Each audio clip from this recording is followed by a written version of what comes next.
नमस्कार दोस्तों, स्वागत है आपका एक और इंटरेस्टिंग वीडियो में एक और इंटरेस्टिंग टॉपिक के साथ।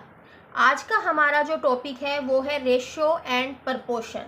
रेशियो एंड प्रपोर्शन मतलब अनुपात एंड समानुपात। ठीक है, तो आज का हमारा जो टॉपिक है वो आपके पास रेशियो और प्रपोर्शन से लेकर है। सबसे पहले हम इसका कंसेप्ट क्लियर करेंगे, उसके बाद ही हम आपको ट्रिक बताएंगे ताकि कभी भी कोई कंफ्यूजन ना रहे आपको इन क्वेश्चंस को सोल्व करने में। क्योंकि सबसे पहले आपको पता होना चाहिए कि रेशियो होता क्या है। देखिए दोस्तों, रेशियो का मतलब होता है आपके पास किन्हीं भी दो चीज़ों को कंपेयर करना। रेशियो हमेशा देखिए, रेशियो के अंदर क्या क्या पॉइंट्स आपको ध्यान रखने हैं। सबसे पहला पॉइंट है आपके पास कि रेशियो का मतलब होता है कंपेयर करना। ठीक है, कंपेयर करना किसी चीज़ को। जैसे मान लीजिए एक चीज़ है ए और एक चीज़ है बी, जब इन दोनों को कंपेयर करेंगे तो उनकी कंपैरिजन करने के बाद जो वैल्यू होगी वो ए रेशो बी की फॉर्म में लिखी जाएगी।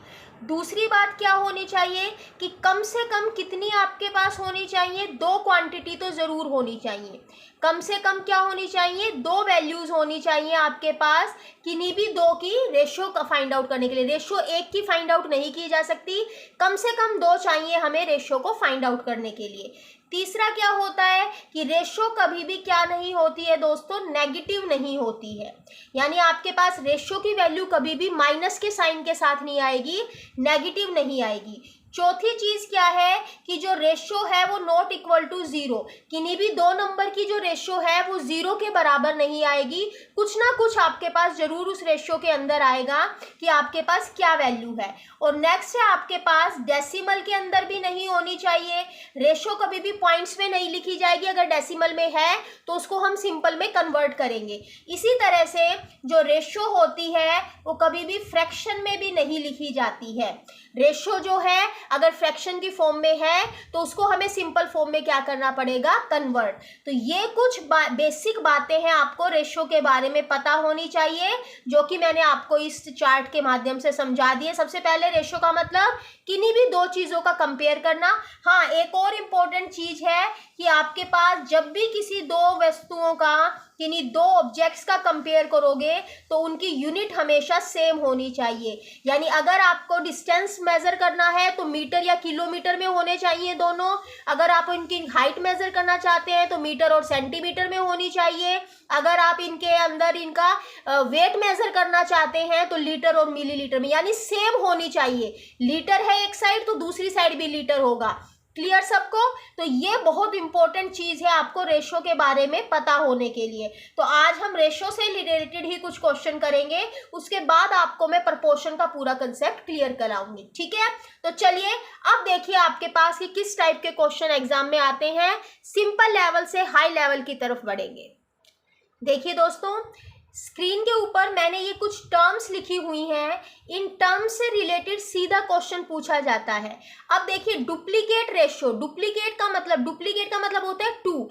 आपको किसी भी नंबर की अगर रेशियो फाइंड आउट करनी है, मान लीजिए आपको 3:7 की रेशियो फाइंड आउट करनी है, कौन सी रेशियो, डुप्लीकेट रेशियो। तो डुप्लीकेट रेशियो का मतलब होता है वर्गानुपात। क्या कहते हैं उसको, वर्गानुपात। यानी आपको इन दोनों का स्क्वायर कर देना है। स्क्वायर करने से क्या आ जाएगा, 9:49। तो ये हो जाएगा आपके पास डुप्लीकेट रेशियो। क्लियर हो गया? तो डुप्लीकेट रेशियो में क्या करना होता है, स्क्वायर करना होता है। क्लियर आपको ये बिल्कुल? अब है आपके पास ट्रिप्लीकेट रेशियो। ट्रिप्लीकेट रेशियो में आपके पास क्या करना पड़ेगा, आपको क्यूब करना पड़ेगा। ध्यान से देखिएगा मैं क्या बात बता रही हूं आपको। क्या करना पड़ेगा दोस्तों, आपको क्यूब करना पड़ेगा ट्रिप्लीकेट रेशियो के अंदर। तो ट्रिप्लीकेट रेशियो के अंदर क्यूब करेंगे तो वैल्यू आ जाएगी आपके पास 27/343। ठीक है, यानी उनका क्यूब कर दिया। तो ट्रिप्लीकेट रेशियो को क्या कहते हैं, घनानुपात। डुप्लीकेट रेशियो को कहते हैं वर्गानुपात, ट्रिप्लीकेट रेशियो को कहते हैं घनानुपात। सब डुप्लीकेट रेशियो का मतलब होता है वर्गमूलानुपात। यानी अब आपको वर्गमूल लेना है। क्या करना है दोस्तों, सब डुप्लीकेट में आपको वर्गमूल लेना है, सब ट्रिप्लीकेट में क्या लेना है, आपको घनमूल लेना है। तो इसको क्या कहते हैं, घनानुमूलानात। ठीक है, इनवर्स में आपको क्या होता है, जो भी रेशियो दे रखी है उसका 1 अपॉन लेना होता है। क्या करना होता है, 1 अपॉन में लिखना होता है। और रेसिप्रोकल रेशो में आपको क्या करना है, उसको पलट कर, यानी 3:7 है तो उसको क्या लिख देंगे दोस्तों, 7:3। बहुत ही इंपॉर्टेंट आपके पास ये टर्म्स हैं, पूछी जाती हैं डायरेक्ट। कोई भी आपको एक रेशो दे देगा, उसकी डुप्लीकेट निकालिए। तो मैंने आपको क्या बताया, डुप्लीकेट रेशो का मतलब होता है वर्गानुपात, यानी अगर आपके पास कोई रेशो है तो उसकी डुप्लीकेट रेशो का मतलब आपको उसका वर्ग करके लिखना है। ट्रिप्लीकेट रेशो का मतलब होता है घनानुपात, यानी आपके पास अगर कोई रेशो है तो आपको उसका क्या करना है, क्यूब करना है, उसका घन करके लिखना है। सब डुप्लीकेट रेशो का मतलब होता है आपको उसका स्क्वायर रूट लेना है। और सब ट्रिप्लीकेट रेशो का मतलब होता है आपको उसका क्या लेना है, वर्गमूल लेना था ऊपर, तो यहाँ आपको घनमूल लेना है। इनवर्स रेशो का मतलब है जो रेशो है उसका 1 अपॉन ले लेंगे। और रेसिप्रोकल का मतलब होता है जो रेशो है उसको पलट कर लिख देंगे। तो आई होप आपको ये अच्छे से अंडरस्टैंड हो गया हो। अब आप देखिए कि क्वेश्चंस किस टाइप से सोल्व किए जाएंगे। क्वेश्चन देखिए दोस्तों, आपको दे रखा है A:B:C और आपको वैल्यू फाइंड आउट करनी है A:B:C की। अब तक हमने जो किया वो सारा कंसेप्ट था रेशो के बारे में। ट्रिक अब यहाँ से स्टार्ट करेंगे, ठीक है। तो अब देखिए कि इसमें क्या ट्रिक अप्लाई की जाएगी कि हम कुछ ही सेकंड्स के अंदर, विद इन 1 और 2 सेकंड, 2 और 3 सेकंड के अंदर हम क्या कर पाएंगे, एग्जाम में क्वेश्चन सोल्व कर पाएंगे। तो जो आपको वैल्यू फाइंड आउट करनी है उसको राइट डाउन कीजिए, A:B:C। इसके बाद A:B के नीचे A:B की वैल्यू और B:C के नीचे B:C की वैल्यू इस तरह से राइट डाउन करनी है। क्लियर। उसके बाद जो स्पेस खाली बच गया, अब उसमें क्या करना है, जो नंबर दे रखा है उसके बगल वाला नंबर ही लिखना है, यानी इसके बगल में है तो ये वाला नंबर, इसके बगल में है तो ये। इसके बाद आपको क्या करना है, इन सब की आपस में मल्टीप्लाई करनी है दोस्तों। ये कितना हो गया 15, ये कितना हो गया 12 और ये कितना हो गया 8। अगर ये किसी टेबल पर, यानी इनको रिड्यूस कर सकते हैं, ये किसी टेबल पर डिवाइड हो सकते हैं तो और काट लीजिए, क्योंकि रिड्यूस फॉर्म में ही आपको ऑप्शन मिलेगा। अगर नहीं हो सकते हैं तो यही आपके पास क्या हो जाएगा, आंसर। क्योंकि ये नहीं हो रहा है रिड्यूस फॉर्म में तो यही आपके पास क्या है, आंसर। इसी तरह का एक और क्वेश्चन देखिए। इस क्वेश्चन में देखिए दोस्तों, आपको दे रखा है A:B, B:C और C:D और आपको फाइंड आउट करना है ABCD की रेशो। तो इसको किस तरह से करेंगे, सेम ट्रिक अप्लाई करेंगे। A:B:C:D लिखा, क्लियर। उसके बाद क्या करेंगे, A:B के नीचे A:B, फिर B:C कैसे लिखना है, ऐसे लिखना है, और फिर C:D आपको इस तरह से लिखना है। अब आपके पास जो स्पेस बचा है उस स्पेस के अंदर आपको क्या करना है, नंबर फिल करने हैं। और कैसे फिल करने हैं, जो आपको बताए थे। जैसे 3 है, 3 के बगल के स्पेस है, साइड के स्पेस है तो उसमें 3 जाएगा।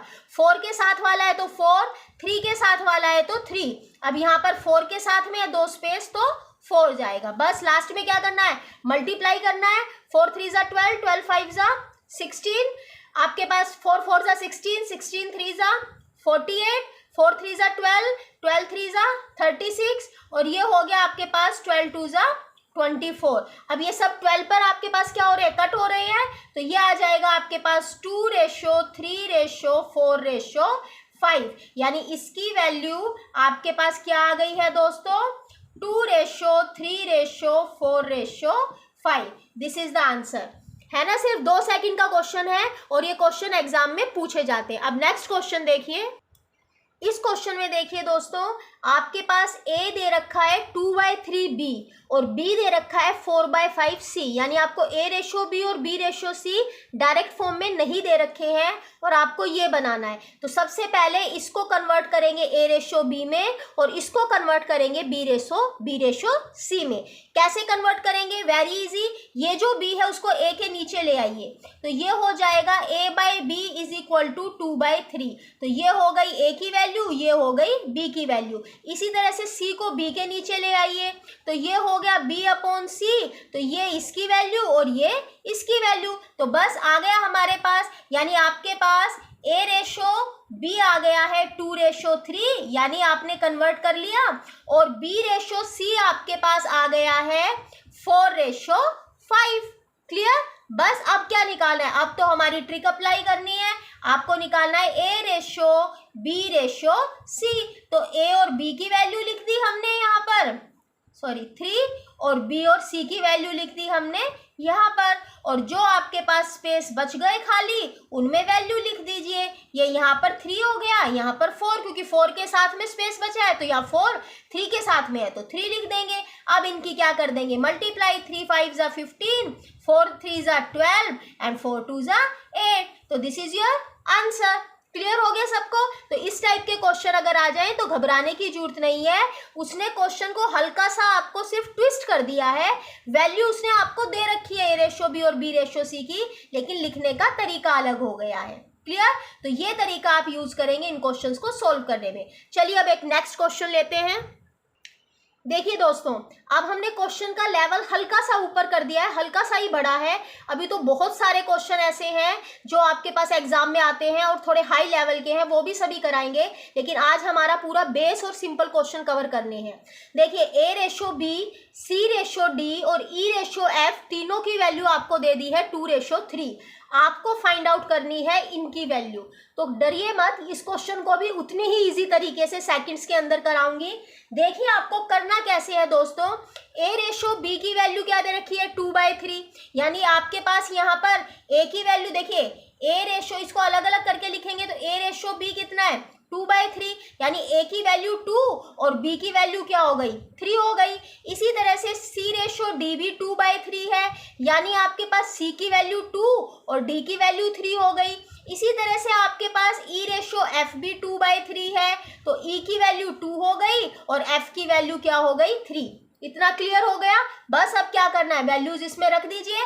आपको वैल्यू निकालनी है MA plus NC plus OE। ठीक है, रेशो है, रेशो का अगर मार्क हटाएंगे यानी रेशो का साइन हटाएंगे तो ये क्या हो जाएगा अपॉन में लिखा जाएगा। रेशो का मतलब बटे में करना ही होता है। D प्लस OF आपको इसकी वैल्यू निकालनी है। इसकी वैल्यू निकालिए दोस्तों, वैल्यू रखेंगे A की जगह कितना रख दें 2, C की जगह कितना रख दें 2 और E की जगह भी कितना रख दें 2। अब नीचे भी देखिए P की जगह कितना रखेंगे 3, D की जगह कितना रखेंगे 3 और आपके पास F की जगह भी कितना रख देंगे 3 रख देंगे। क्लियर हो गया आपको ये? ठीक है, अब देखिए ऊपर से क्या कॉमन आ रहा है 2 कॉमन आ रहा है और अंदर क्या बच जाएगा M plus N plus O और नीचे से 3 कॉमन आ रहा है तो अंदर क्या बच जाएगा M plus N plus O। अगर ऊपर और नीचे सेम नंबर होते हैं तो कैंसिल हो जाते हैं, यानी इसकी वैल्यू क्या आ गई 2/3। इसका मतलब आपके पास क्या आ गया answer 2/3। This is your answer. I hope clear हो गया होगा। क्वेश्चन बहुत इजी था, बस थोड़ा सा बड़ा करके दे दिया तो थोड़ा कंफ्यूजन हो जाता है। ठीक है, चलिए एक और क्वेश्चन लेते हैं। देखिए दोस्तों, क्वेश्चन है आपकी स्क्रीन पर कि A/B की वैल्यू अगर 2/1 है तो A³ माइनस B³, एक ये दे रखा है और A³ प्लस B³ आपको इनकी क्या फाइंड आउट करनी है वैल्यू फाइंड आउट करनी है। ठीक है, वेरी सिंपल, कुछ नहीं करना आपको। A/B 2/1 दे रखा है, इसका मतलब क्या है A की वैल्यू 2 है और B की वैल्यू कितनी है 1 है, बस वही वैल्यूज क्या रख देंगे पुट कर देंगे। तो A³ माइनस B³ और रेशो है आपके पास A³ प्लस B³। अब इसको रेशो की जगह अगर हमें बटे की फॉर्म में लिखना है तो ऐसे लिख सकते हैं A³ प्लस B³। बस वैल्यू रखिए, A की वैल्यू 2 रखेंगे तो 2 का क्यूब, B की वैल्यू 1 रखोगे तो 1 का क्यूब, यहाँ भी वैल्यू 2 रखी तो 2 का क्यूब और 1 रख दी तो 1 का क्यूब। आंसर निकाल लीजिए 8 माइनस 1 और 8 प्लस 1, तो आंसर कितना आ गया 7/9। तो ये आपके पास देखिए 2 सेकंड का क्वेश्चन है, ये आपके पास क्या आ गया आंसर। तो दोस्तों आज का सेशन आपको कैसा लगा जरूर बताइएगा। इसी तरह के और भी हाई लेवल के रेशियो एंड प्रपोर्शन के क्वेश्चन आपके लिए लेके आऊंगी जो आपके एग्जाम्स के पॉइंट ऑफ व्यू से बहुत इंपॉर्टेंट रहेंगे। तो नेक्स्ट जो आपके पास आएगा वीडियो वो भी जरूर देखिएगा, इस वीडियो को भी देखिएगा क्योंकि ये आपका बेस है, इससे आपका कंसेप्ट बहुत अच्छे से क्लियर हो जाएगा। अगर आपको वीडियो पसंद आया हो तो प्लीज शेयर कीजिएगा, लाइक कीजिएगा, मेरे चैनल को सब्सक्राइब कीजिएगा। तब तक के लिए धन्यवाद।